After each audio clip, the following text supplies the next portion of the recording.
Je vais vous montrer le témoignage et je vais vous expliquer le secret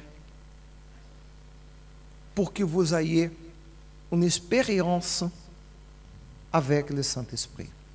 Pode colocar, por favor. Pode colocar, por favor. J'ai toujours tout eu. De tudo. De belles entreprises, de bons revenus. E J'ai toujours réussi. acontecia. Toutes ces conquêtes m'ont permis de me sentir en sécurité. Et sur la base de tout ce que j'avais réussi, j'ai réalisé qu'il m'était impossible de régresser. Je me sentais imbattable. Je me sentais supérieur. J'avais confiance en ma sagesse, en mon expérience, non seulement professionnellement, mais aussi administratif. En matière de hiérarchie, j'étais en première place, en seconde, les ressources, c'est-à-dire le financier, et en troisième, la famille. Dans cette hiérarchie, Dieu était le dernier. C'est la vérité. Ça, c'est le premier point. Un homme qui était dans l'église plusieurs années, qui a appris à utiliser la foi, il a eu plusieurs conquêtes économiques, dans quelques moments vous allez voir, mais écoutez bien qu'est-ce qu'il a dit. Il avait une hiérarchie. Qui était le premier? Qui était le premier? Je pense que vous n'avez pas compris les témoins. Todas as caixas estão ligadas. Qui était le premier, messieurs, dames? Lui-même. Le deuxième, l'argent. Le troisième, la famille. Et Dieu, quelle place occupait? Pensez si dans votre vie ne se passe la même chose. Peut-être la différence entre vous et lui, peut-être la différence entre vous et lui, c'est que vous n'avez pas la condition financière qu'il avait. Mais pensez si dans votre vie ne se passe la même chose. Votre ego, votre volonté propre occupe la première place. Le travail occupe la deuxième. La famille, la troisième. Et Dieu n'a pas de place dans votre vie. Parce que si Dieu n'est pas le premier dans notre vie, il n'est pas dans notre vie. Il pensait que Dieu était avec lui parce qu'il avait des conquêtes. Plusieurs personnes pensent, Dieu est avec moi parce que j'étais guéri. Je suis venu à l'église malade et Dieu m'a guéri. Dieu est avec moi. Je suis venu à l'église au chômage et Dieu m'a béni, il a ouvert la porte du travail. Il est avec moi parce qu'il m'a ouvert la porte du travail. J'étais vicié à l'alcool, à la drogue. Et Dieu m'a délivré du vice. Aujourd'hui, je ne bois plus. Aujourd'hui, je ne bois plus. Aujourd'hui, je ne fume plus. Je suis délivré de la drogue. Dieu est avec moi parce que j'étais vicié à la drogue. Et grâce à Dieu, dans l'église, Dieu m'a délivré. Et je ne suis pas vicié. Recevoir un miracle, ça ne veut pas dire que Dieu est avec vous, messieurs, dames. Il faut que vous ayez conscience de cela. L'échelle de valeur qu'il avait dans sa vie. Lui-même, le premier. Deuxième, l'argent qu'il possédait. Troisième, sa famille. Qui êtes-vous? Quelle est la hiérarchie qu'il y a dans votre intérieur? Continuez, s'il vous plaît. Je dois être honnête. Dieu était le dernier. Je disais aux personnes que j'étais de l'église. Et en fait, je faisais partie de l'église, mais je venais à l'église quand je le pouvais. C'est-à-dire que je venais à l'église, j'entendais la parole, mais je ne la mettais pas en pratique. Je connaissais Dieu, mais Dieu ne me connaissait pas. Savez-vous qui me connaissait? Les entrepreneurs, mon compte en banque, je connaissais ça par cœur. Je venais à l'église et j'entendais la parole et quelques jours plus tard, si quelqu'un me demandait ce que le pasteur avait dit, je ne m'en souvenais plus, mais je me souvenais de tous les engagements que j'avais, et surtout financiers. La dîme, pour moi, n'était pas de caractère d'obéissance, mais d'obligation, car honnêtement, je ne peux pas manquer de sincérité dans ce que je dis. Avant la dîme, c'était quand je voulais. Je n'avais aucun engagement. Plusieurs fois, je pensais à donner, mais je ne donnais pas. Il était donc clair et très évident que j'avais toujours eu confiance en moi. Parfois, je disais même que si le Seigneur me bénissait dans mes affaires, je donnerais la dîme et les offrandes. Mais je ne le faisais pas. Toute cette histoire de vie que pour beaucoup de gens semblait être une vie parfaite, que j'étais sur la bonne voie, la réalité a surgi. Et c'est à ce moment que la pandémie est arrivée. Mes entreprises étaient des restaurants. Les gens se souviennent que les premières entreprises touchées ont été le fast-food, car ils ont dû fermer leurs portes du jour au lendemain. En 3 mois, nous avons eu la désagréable surprise de tout perdre, littéralement tout. Nous sommes arrivés au point où nous avons dû quitter l'appartement dans lequel nous vivions. Nous avions un appartement confortable et nous avons été expulsés. Des grands restaurants avec plus d'une centaine d'employés et un chiffre d'affaires de plus de 300 000 € m'ont laissé dans la situation de devoir dépendre des gens pour me nourrir. À l'époque, nous avions une chaîne de restauration fast-food qui vendait des hamburgers à 3 € et cela, c'était ma nourriture et celle de mon épouse pendant plus d'un mois. Remarque importante, nous avons quitté l'appartement et nous avons dû déménager pour vivre dans une voiture. Cet homme est arrivé. Un homme qui avait des entreprises, qui avait 2 restaurants, qui faisait un chiffre d'affaires de plus de 300 000 € par mois,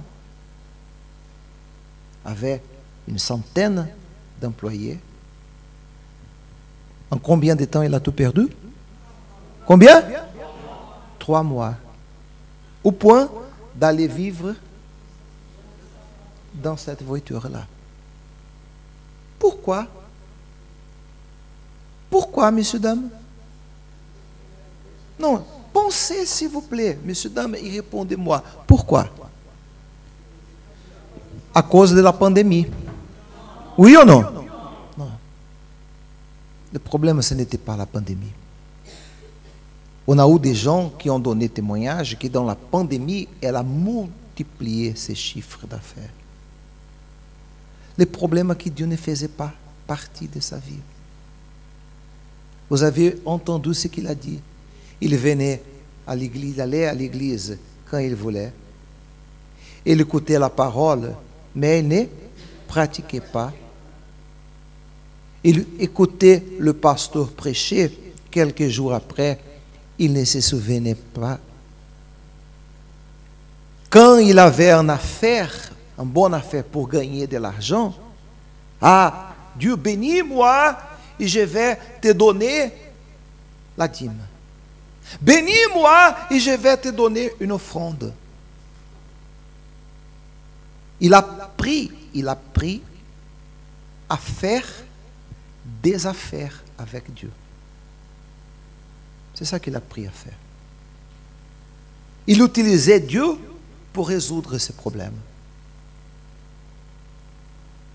Mais Dieu n'était pas... Hein? Dieu n'était pas... Hein? Son Dieu. Dieu n'était pas son Dieu. Pasteur Nuno, s'il vous plaît. Venez ici, Pasteur Nuno, s'il vous plaît. Pasteur Nuno, s'il vous plaît. Prenez-moi cette bouteille de jus de raisin, s'il vous plaît.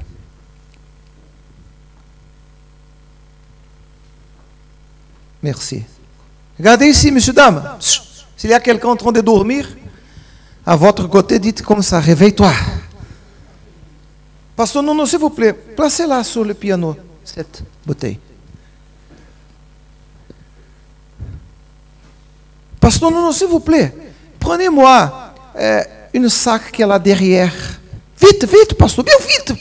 Il faut courir, pasteur, vite, pasteur. Allez, rapide, pasteur. C'est très long, plus rapide, pasteur. Venez, pasteur. Voilà. Ah, merci. Merci, pasteur. Pasteur, s'il vous plaît, placez-se sur le pupitre là. Qu'est-ce que je suis en train de faire de lui? Qu'est-ce que je suis en train de faire de lui? Je n'ai pas compris, messieurs, dames. Je suis en train de faire quoi? De lui utiliser, de faire de lui un emploi. Il y a des gens qui font de Dieu comme ça. Dieu, donnez-moi là ce miracle. Vite, Seigneur, je suis pressé. Dieu donne un miracle. Mais la personne ne sert pas Dieu. Et elle pense, Dieu m'a donné un miracle, Dieu est avec moi, il n'est pas avec vous parce que vous avez reçu un miracle. Merci. Quand j'ai entendu le témoignage de ce monsieur qu'il a dit, j'ai perdu tout en 3 mois. Et je suis allé vivre dans une voiture. Un homme qui faisait un chiffre d'affaires de plus de 300 000 euros par mois. Il a tout perdu au point d'être expulsé de l'appartement où il vivait parce qu'il n'avait pas maison propre. Il est allé vivre dans la voiture. Il a dit, il avait une chaîne de fast-food qui vendait 12 hamburgers pour 3 euros, 1,50 chacun. C'était la nourriture de lui et son épouse plusieurs de temps. Mais il fréquentait l'église. Parfois, il donnait la dîme. Pourquoi cette situation? Savez-vous qu'est-ce que j'ai me rappelé quand j'ai entendu le témoignage de ce monsieur? La parole que Jésus a dit, celui qui écoute ma parole et ne pratique pas, est comme un homme qui bâtit sa maison sur le sable. Et lorsque vient la tempête, la pluie, le vent, qu'est-ce qui se passe? La maison tombe et il perd tout. Il a tout perdu parce que sa foi était fondée sur le sable. Mais Jésus a dit, celui qui écoute ma parole et pratique, celui qui écoute ma parole et pratique est comme un homme sage qui bâtit la maison sur la pierre. Il met le fondement parmi la pierre. Et là, pour venir tempête, vent, pour souffler, la maison ne va pas tomber. Si vous ne faites pas de Jésus le Dieu de votre vie, si vous ne recevez pas le Saint-Esprit, demain vous serez comme ce monsieur. Votre vie sera un temps bien, quelques jours bien, d'autres jours mal. Quelques jours vous êtes animés, d'autres jours vous serez découragés. Quelque temps vous serez en train de sourire, d'autres temps vous serez en train de pleurer.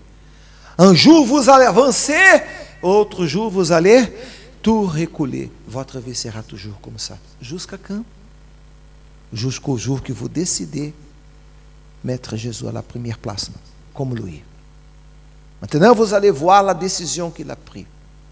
Écoutez attentivement, s'il vous plaît, et voyez. Allez-y. Nous avons vécu dans une voiture pendant plus de 2 mois. À un moment donné, j'ai commencé à réfléchir au nombre de fois où j'ai entendu l'homme de Dieu qui montait sur l'autel et parlait que Dieu devrait être le premier dans nos vies. Et puis, j'ai commencé à comprendre. À cause de tout ce que je vivais et tout ce que j'avais ne m'appartenait pas, parce que tout ce dont j'avais besoin, je ne l'avais pas. Je pensais avoir, mais quand j'ai réalisé ce dont j'avais vraiment besoin, je n'avais jamais eu. J'ai levé mes yeux vers le ciel et j'ai dit, mon Dieu, tu n'as jamais été le premier dans ma vie, mais je vais te donner la priorité à partir d'aujourd'hui. Cela n'a pas d'importance si je n'aurais rien de ce que j'ai déjà eu avant. Mais tout ce que je veux, c'est Dieu, c'est avoir le Seigneur à moi. Je veux que le Seigneur soit premier. Et avec ou sans ressources, ou avec ou sans entreprise, je veux que Dieu soit premier à moi. C'était comme un cri. Et comprenez bien, quand j'ai demandé à Dieu de restaurer ma vie, je n'ai pas demandé à Dieu de restaurer ce que j'avais perdu. J'ai demandé à Dieu de restaurer ma communion. Parce que j'étais à l'église, mais je n'avais pas de communion avec Dieu. À ce moment, ça, c'est le secret, messieurs, dames. Il a réfléchi. Je suis dans la misère, j'habite dans une voiture, je n'ai rien parce que je n'ai pas Dieu dans moi. Là, il a clamé, il a prié, Seigneur, il faut que tu sois en moi. Je vais te donner la priorité. Si tu vas me donner des biens matériaux ou pas, n'importe. Je ne te cherche pas pour avoir des biens matériaux.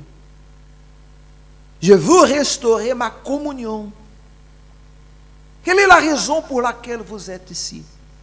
Il y a des gens qui pensent, je vais à l'église pour Dieu me bénir et que les choses marchent bien. Elle ne vient pas à l'église pour avoir communion, intimité avec Dieu. Elle vient chercher solution des problèmes. Il y a des gens qui viennent à l'église pour qu'elle soit protégée du mal. Elle ne vient pas avec soif d'avoir Dieu dans son intérieur. Il a compris qu'il fallait avoir Dieu dans lui. Pas bien. Si Dieu va me donner des biens ou non, n'importe. Je ne te cherche pas à cause des biens que j'ai perdus. Je te cherche parce que je comprends, j'ai besoin de toi. J'ai besoin de ton esprit dans mon intérieur. Ça, c'est se livrer à Dieu. Si vous décidez de faire ça aujourd'hui, l'esprit qui est entré en Jésus va entrer en vous dans ce matin. Amen, messieurs. C'est clair ou c'est pas clair? Pour finir, s'il vous plaît. Là, tout ce que j'avais perdu avait perdu sa valeur. A perdu littéralement sa valeur. Et basé sur ma décision, mon attitude, le Seigneur dit que vous devez le mettre à l'épreuve. Et quand vous êtes bien avec Dieu, vous n'avez aucune difficulté à prendre cette attitude et mettre Dieu à l'épreuve. Et c'est ça que j'ai fait. J'ai dit, Seigneur, le Seigneur a restauré ma vie spirituelle, restaure ma vie économique, parce que je ne peux pas servir un Dieu si grand et reconnaître un Dieu si grand et vivre une vie si petite et humiliante.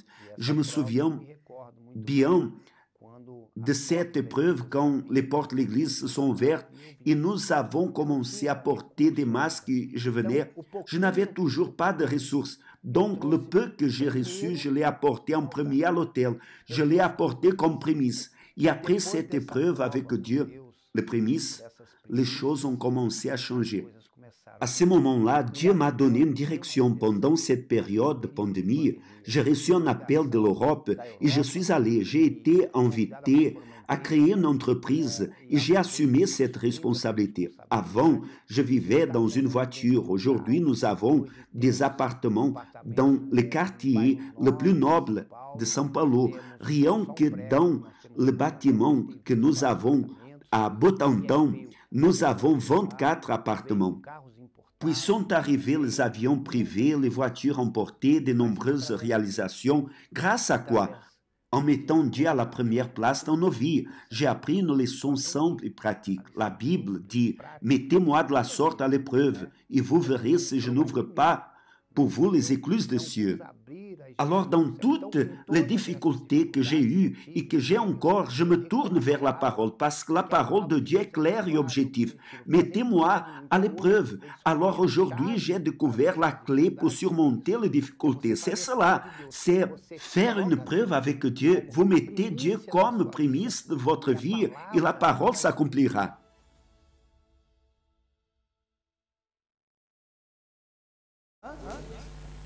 Lorsqu'il a décidé de mettre Dieu, où? À la première place. Pas les biens qu'il avait et qu'il avait perdu. Il n'a pas livré à Dieu, Seigneur, je vais te donner ma vie pour que le Seigneur puisse me retourner tout ce que j'ai perdu. Non, non, j'ai besoin de toi. Quand l'intérieur était restauré, là, il a eu la foi pour faire une épreuve, un défi. Et au milieu de la pandémie, qu'il avait tout perdu, une idée. Il a reçu un appel ici d'Europe, une proposition de créer une entreprise, une nouvelle entreprise. Dieu a donné la direction. Et on parle de combien de temps? 3 ans. Il fait à peu près 3 ans qu'on est sorti de la pandémie. Aujourd'hui, il est propriétaire. Dans un seul bâtiment, il a 24 appartements. Voitures importées, même des avions privés, aujourd'hui, il possède. 3 ans seulement. Mais les biens qu'il possède, ce n'est pas l'argent. Le bien qu'il possède, c'est le Saint-Esprit qui est entré en lui. Si vous comprenez ça, Dieu change votre vie. Une idée, une personne que Dieu met dans votre chemin. C'est lui qui a vaincu la mort, il a le pouvoir de tout transformer. Mais il faut se livrer. La parole de Dieu dit au livre des Actes des Apôtres, nous allons vous montrer le verset 19 et le verset 20. Actes des Apôtres, chapitre, chapitre 3, verset 19. Répentez-vous donc et convertissez-vous pour que vos péchés soient effacés. Savez-vous qu'est-ce que c'est convertir? Savez-vous, messieurs, dames, qu'est-ce que c'est convertir? Qu'est-ce que c'est convertir? Hein? Je suis dans cette route, ok? J'ai fait une conversion et je commence à aller dans le sens contraire. Conversion, c'est attitude. Vous êtes en train de prioriser travail. Désormais, aujourd'hui, travail ne sera plus votre priorité. Vous êtes en train de prioriser famille. Désormais, aujourd'hui, famille ne sera la priorité. Qu'est-ce que vous avez mis en première place? Enlever, convertir, c'est ça. Je me réponds, Seigneur, je me réponds. Franchement, vous venez devant l'autel et vous dites, Seigneur, je me réponds. Franchement, d'avoir mis ma volonté propre en premier lieu, de faire les choses à ma façon. Je suis tellement orgueilleuse que je n'accepte pas que personne me dise qu'est-ce que je dois faire. Je suis quelqu'un tellement orgueilleux que j'ai toujours impose ma volonté en face de ta volonté. Je suis quelqu'un que je n'accepte pas être critiqué pour personne, que je me fâche, je dispute. Je suis quelqu'un têtu. Je me réponds. Je change d'avis. Je change de pensée. Ça, c'est conversion. Repentance. Il faut se repentir. Enterrer le péché par le baptême dans l'eau. Et là, il y aura le péché effacé. Ensuite que le péché est effacé, alors vient afin que le temps de quoi? Non, je n'ai pas compris. S'il vous plaît, le temps d'agonie, le temps de tristesse, le temps de douleur, de malheur, le temps de quoi? Rafraîchissement. Qu'est-ce que c'est le temps de rafraîchissement? D'abord, la paix intérieure qui va couler de votre âme. La joie, Ensuite, les victoires. Les choses qui aujourd'hui sont mal, elles vont se résoudre et elles seront bien. Comme dans la vie de monsieur qui aujourd'hui, en 3 ans, il a eu beaucoup plus de tout ce qu'il avait perdu. Temps de rafraîchissement, c'est d'abord paix. Avoir Dieu. Quand Dieu est dans vous, vous êtes la personne la plus heureuse du monde. Mais tandis que vous soyez têtu, il y a des gens qui, et pardonnez-moi parler comme ça, pardonnez-moi parler comme ça, c'est pour vous aider. Je suis ici en train de vous faire réveiller, comme si vous étiez en train de dormir, et je suis là en train de dire, réveille-toi, s'il te plaît, il faut se relever, parce que vous êtes en train de perdre du temps. Vous pouvez être complètement différente. Mais il y a des gens qui l'étude est la priorité. Elle a mis l'étude à la place de Dieu. Elle a mis la famille à la place de Dieu. Ce n'est pas que vous ne devez pas étudier, non, vous devez étudier. Mais l'étude ne peut pas être la première place. Le travail, vous devez travailler, mais le travail ne peut pas être la première place. Le premier doit être le Seigneur Jésus. Ou il occupe le premier, ou il ne sera pas dans votre vie. Et vous allez souffrir, souffrir, souffrir. Vous serez bloqué. Il n'y a pas prière qui changera votre vie. Parce que sans Dieu, on ne peut rien faire. Et ce n'est pas une malédiction, c'est une réalité. Les exemples sont là. Tant de rafraîchissements viennent de la part du Seigneur. Et qu'il envoie celui qui vous a été destiné. Celui qui nous a été destiné, c'est le Saint-Esprit. Il désire pénétrer dans vous avec son esprit. Mais il faut qu'il soit le premier dans votre vie.